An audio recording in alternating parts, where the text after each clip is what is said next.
பாட்டில் அடிக்ஷனா யாரும் சொல்லுங்க.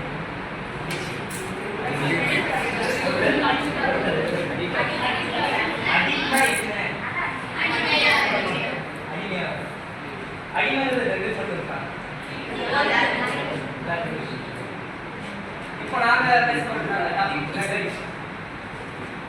இதுல மெயினா பாதிக்கப்படுறது பார்த்தா எக்ஸஸ் ஆக்சஸ் எக்ஸஸ். அது எதனால ஸ்டார்ட் ஆகுது? ஒரு கியூரியாசிட்டி.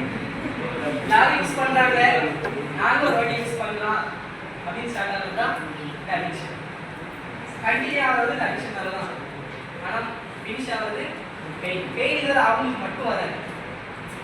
எக்ஸாம்பிள்னா ஃப்ரெண்ட்ஸ், ரிலேஷன், ஃபேமிலி, இன்னும் நெய்பர்ஸ் நிறைய பேர் இல்லையா? இப்போ ஒரு ட்ரக் அடிக்ஷன், அந்த அடிக்ஷன் வந்து எப்படி வெளியே வரும்?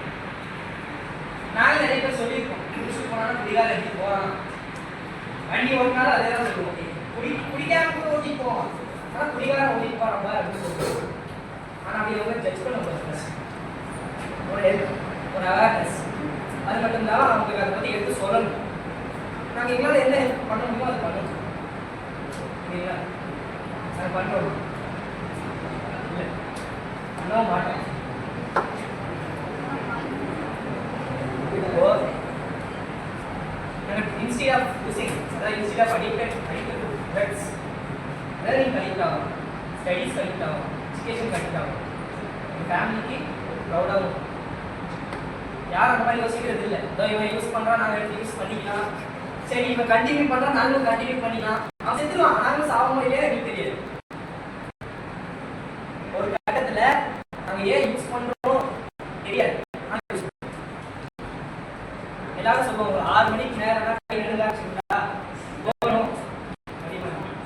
ஏன்? ஏன்னா ஒரு ரொட்டீன். ஏன் யூஸ் பண்ணுறோம், எதுக்கு யூஸ் பண்ணுறோம் தெரியாது. இது சாப்பிட்டா ஒரு ப்ராப்ளம் சால்வ் ஆகிடும், இதை குடிச்சா ப்ராப்ளம் சால்வ் ஆகிடும்.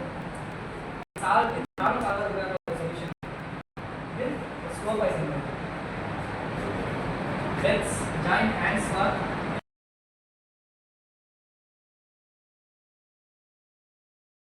ஒரு 2 நிமிஷம் இதுக்கு பேசணும். ஸோ இது என்ன அப்படின்னா, பொதுவாக முதல்ல இன்ஸ்டாகிராமை ஏன் சொல்கிறாங்க அப்படின்னா, முதல்ல ஓல்டு பீப்புள்ஸ் எல்லாம் பார்த்தீங்கன்னா ஆல்ரெடி அவங்க அடிக்ட் ஆகிட்டாங்க. ஸோ அவங்கள நம்ம மறுபடியும் மாற்றுறது அப்படிங்கிறது ரொம்ப சிரமம். இப்போ யங்ஸ்டர்ஸ் கிட்ட நம்ம சொல்கிறோம் அப்படின்னா என்னால் கொஞ்சம் கொஞ்சமாக மாற்றிக்க முடியும்.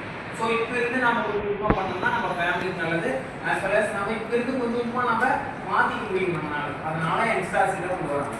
அதனால தான் காலேஜுக்குள்ள இருந்து உங்களோட விழிப்புணர்வை ஸ்டார்ட் பண்ணாங்க. இதனால உங்களுக்கு என்ன பெனிஃபிட் அப்படின்னா, அதாவது உங்களோட பேரண்ட்ஸாக இருக்கலாம், அல்லது உங்களோட பக்கத்தில் இருக்கலாம், இல்லை உங்களோட நெய்பர்ஸ் யாராவது இருக்கலாம், யாரா இருக்கலாம், அதெல்லாம் சொல்லி திருத்த முடியும். அது சொன்னா ஒரு சிலர் கேட்கறவங்க இருப்பாங்க, நான் சொல்லலாம் அப்படின்னு அதை படிச்சு சொல்றாங்க, அதாவது நிறைய அப்படின்னு இது உங்க பேரண்ட்ஸ் வச்சுக்கோங்க. என் பையன் சொல்றேன், என் பொண்ணு சொல்றாங்க அப்படின்னு நினைப்பாங்க. என் பையன் சொல்றான், என் பொண்ணு சொல்றாங்க அப்படிங்கும் போது என்னோட பிளட் ரிலேஷன் அப்படிங்கும் போது கன்ஃபார்மா அவங்களுக்கு ஒரு என்ன சொல்லுவாங்கன்னா, என் பையன் சொல்றான், நான் என்னால முடிஞ்ச அளவுக்கு மாறிக்கணும், ஏன்னா அவன் பெருசாகிட்டான், அவன் அடிக்ட் ஆகக்கூடாது அப்படிங்கிறதான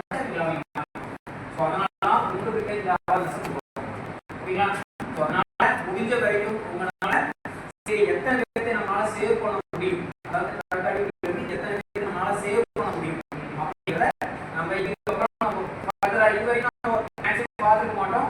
இதுக்கப்புறம் நம்ம பார்த்துக்கலாம் ஏதாவது ட்ரை பண்ணலாம் அப்படின்னா சரிங்களா? ஸோ இதோட கன்க்ளூஷன் தான் ரைட். ஸோ இதுக்கப்புறம் நம்ம என்ன பண்ணணும் அப்படின்னா, முடிஞ்ச வரைக்கும் நம்மளோட பக்கத்தில் இருக்கிறவங்களோ அல்லது நம்ம வீட்டில் இருக்கிறவங்களையோ சொல்லி நம்ம